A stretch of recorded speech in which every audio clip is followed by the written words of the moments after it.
Olá, queridos alunos, tudo bem? Direito Penal 4. Hoje nós vamos analisar um tipo penal que guarda bastante semelhança com o crime de associação criminosa visto no artigo 288. Hoje nós vamos ver o artigo 288-A, Constituição de milícia privada. Pela similitude entre o artigo 288 e o artigo 288-A, logo após a leitura do artigo 288-A, nós vamos traçar diferenças entre o artigo 288 e o artigo 288-A. Código Penal na mão, artigo 288-A, senhores. Constituir, organizar, integrar, manter ou custear organização paramilitar, milícia particular, grupo ou esquadrão com a finalidade de praticar qualquer dos crimes previstos neste código. Pena, reclusão de 4 a 8 anos. Posta a leitura do artigo 288-A, vamos traçar as diferenças do artigo 288-A com o artigo 288 do Código Penal. No artigo 288-A, não assinalou a lei nenhuma quantidade mínima de integrantes. No artigo 288 é dito que pelo menos 3 integrantes. Então, o que a doutrina vem dizendo? Que deve, no artigo 288-A, estar presente no mínimo 3 integrantes. Então, se faz uma analogia com o artigo 288 e se estabeleceu doutrinariamente uma quantia mínima de 3 integrantes aqui para o crime de constituição de milícia privada. Outra diferença, senhores, os crimes que serão cometidos.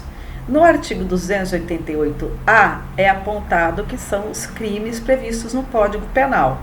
No artigo 288 só se fala em prática de crimes. Então, no artigo 288 tem uma abrangência muito maior, porque podem ser crimes previstos no Código Penal ou em legislação extravagante, certo? Mas há necessidade que sejam crimes. Há também, senhores, uma diferença em relação às ações nucleares. Conforme os senhores verificaram na leitura do artigo 288-A, as ações nucleares aqui são constituir, organizar, integrar, manter ou custear. Em ambos os crimes, 288 e 288-A, só existem formas dolosas e, para ambos, a ação penal é pública incondicionada. Então, vamos lá. Vamos ver o artigo 288-A de forma específica. Como objeto jurídico, tal qual ocorre no artigo 288, nós temos como objeto jurídico a paz pública, certo? Aquele sentimento coletivo de paz, de tranquilidade, que é assegurado pela ordem jurídica.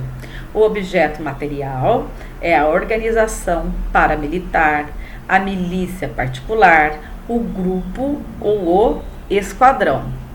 Logo nos slides amarelos aí do material dos senhores, nós trouxemos, a definição doutrinária do que seria, por exemplo, uma organização paramilitar, do que seria uma milícia privada, uma milícia particular ou privada, o que seria um grupo e um esquadrão. Então, deixo a leitura para os senhores, tá? E também o que seria um grupo de extermínio, tá? Deixo a leitura para os senhores. Aqui nós temos como ações nucleares, como já falamos, primeiro, constituir, que é o sentido de formar, de fundar, de dar existência, de organizar. Já temos também como ação nuclear a conduta de integrar, ou seja, de fazer parte.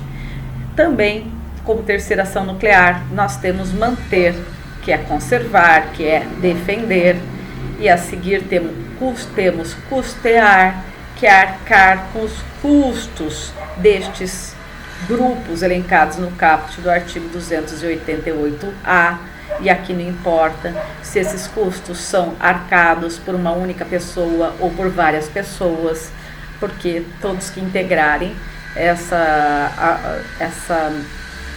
milícia, esse grupo de extermínio, essa organização paramilitar, entre outros, também estarão abarcados né, como sujeitos ativos do crime sob análise.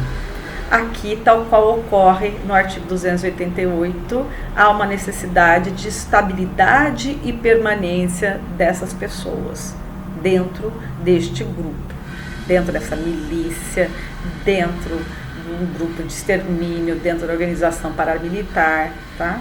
Entre outros, né, agrupamentos de pessoas que estão elencados ali no artigo 288A.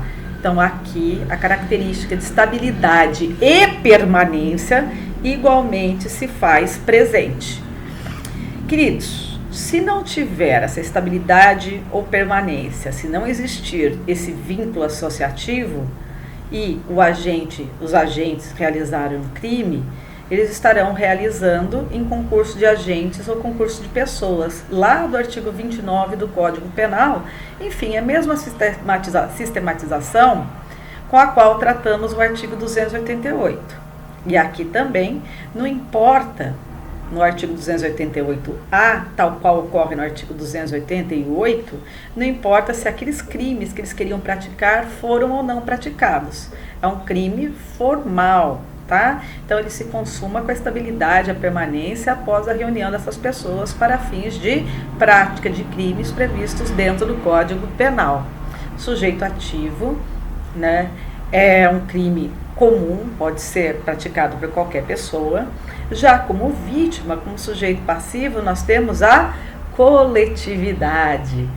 Queridos, voltando sobre o momento consumativo, nós temos que, a partir do momento em que as pessoas se reúnem de forma estável e permanente para e pratiquem aquelas ações nucleares previstas no caput do artigo 288A, o crime já está consumado, ainda que nenhum dos crimes que eles almejaram praticar seja concretizado. Se concretizarem o objetivo, que é a prática de crimes, então, caríssimos, a situação vai ser diferente. Nós vamos ter aí um concurso material entre o crime do 288A e o crime que foi efetivamente perpetrado. Então, caríssimos, só não esqueçam o seguinte: aqui no artigo 288A, essa reunião estável permanente de pessoas, ela é feita para a realização de crimes previstos no Código Penal, certo? E estes crimes previstos no Código Penal devem ser crimes dolosos. Aqui não existe possibilidade de tentativa e, logo a seguir no material dos senhores, eu coloquei duas situações que podem ocorrer. Deixo a leitura para os senhores, mas já fique com essa ideia, não admite tentativa, certinho? E assim chegamos ao final da análise do artigo 288A. Qualquer dúvida, no horário de aula, estou à disposição dos senhores.